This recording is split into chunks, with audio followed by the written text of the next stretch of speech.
Hey everyone, Dan Ward here. Welcome back to the third and final session of entrepreneurship lessons from my book, Lift. So the first two videos talked about things like doing the reading, deconstructing a problem, declaring your intent, and building your team. In this final segment, we're going to start by diving into an idea that actually runs through the whole book, and that is studying failure. And don't worry, that's not as grim as it might sound.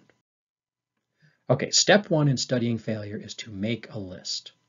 Items on the list might come from your own experience, from something you read, or they might be a story someone shared with you. The key is to write down the details of any problem-solving attempts, related to the problem you're interested in, any activities that didn't work out, and then analyze that list and look for patterns and similarities. Look for situations where people made some progress, even if they didn't quite cross the finish line. That was Octave Chanut's approach in his book, Progress in Flying Machines. He assembled stories of every attempt to fly that anyone ever did, and several of those are shown here. Chanut's goal was to understand the problem of flight, to figure out if it was at least theoretically possible to fly, then to identify dead ends, the stuff we should stop doing, like flapping wings and gluing feathers onto airplanes. And then after that, he identified the most promising paths, the approaches that were most likely to eventually succeed, like small, simple, focused experiments with fixed wing designs. So do what he did. Take your list and see if you can distinguish between promising paths and dead ends.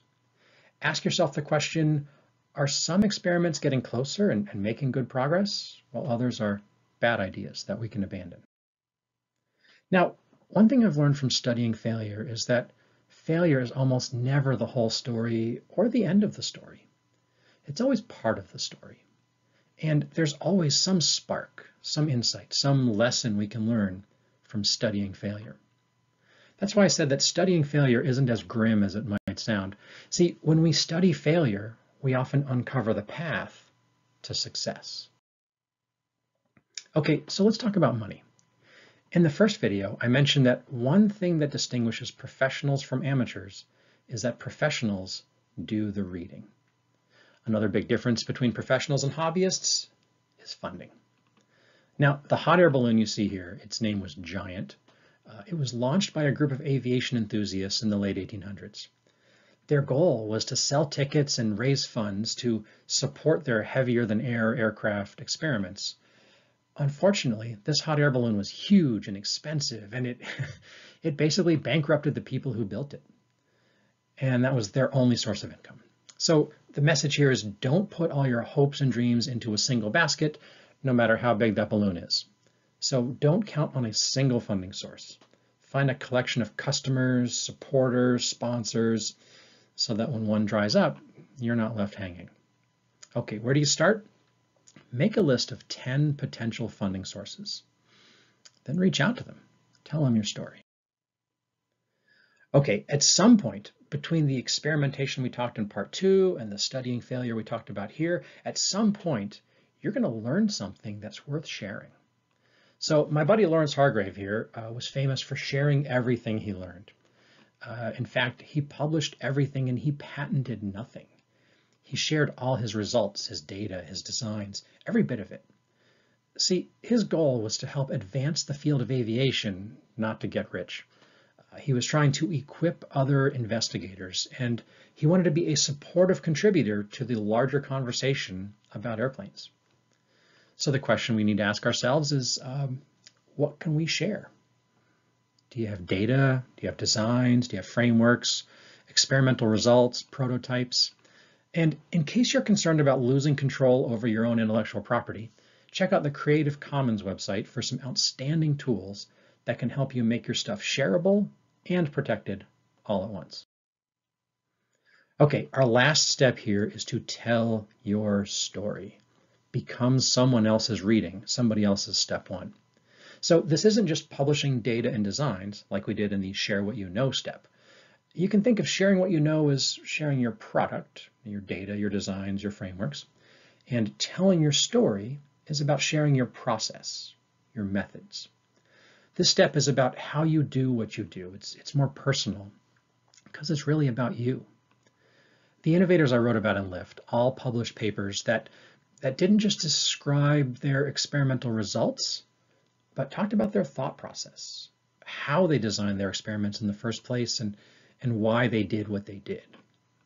So the question to ask yourself is, who will you tell your story to, and how will you tell it? Are you going to make a blog post, write a journal article, a book, a podcast? Maybe it starts with a conversation over lunch. But what parts of your story would they want to hear? What would be helpful for them to know? Okay, we'll end with this 3-word formula that is pretty much a magic formula for making things happen. Let's try this. Those 3 words are all pretty short. They're easy to pronounce, but turns out they're a lot harder to say than you might think. Let's try this. Well, let's break it down a bit to see why that can be a tricky thing to say. The word let's implies an us. It implies that we have some people in mind to join in on the experiment, and it takes some work to find those people and build them into a team. The word try implies a level of boldness and courage to attempt something where the outcome might be unpredictable. And that can be tricky. The word this implies that we have something specific in mind. So we need to do the work to develop a concrete description of the thing we are proposing. That could take some effort. And of course, the exclamation point at the end implies enthusiasm and urgency. And yeah, that takes energy to maintain. So I want to invite you to try the Let's Try This framework as a basis for a proposal. And then ask, who would you invite? Who is in your us? What would constitute a try? And what is your this? And most importantly, how can you bring the exclamation point to bear? So I thought it would be fun to sketch out all these steps in the form of a tree. So we'll wrap up with this little diagram. You start at the bottom where doing the reading serves as the basis, the foundation for everything else. The trunk represents finding and deconstructing the problem, which leads to branches with labels like declare intent, build the team, experiment, that kind of stuff. So the top of the tree, the most visible, the outward-facing part, is labeled tell the story. And just like leaves convert light energy into chemical energy and then release oxygen, telling your story can help energize your own team and support the people around you. And of course, the fruits at the end of the branches are the solutions people pay for. Okay, that's a wrap. I hope you enjoyed these short videos. Be sure to stop by my website, thedanward.com/lift, to download free excerpts from the book and to find links to the audio and print versions of Lift, along with a few other goodies. Let's do this.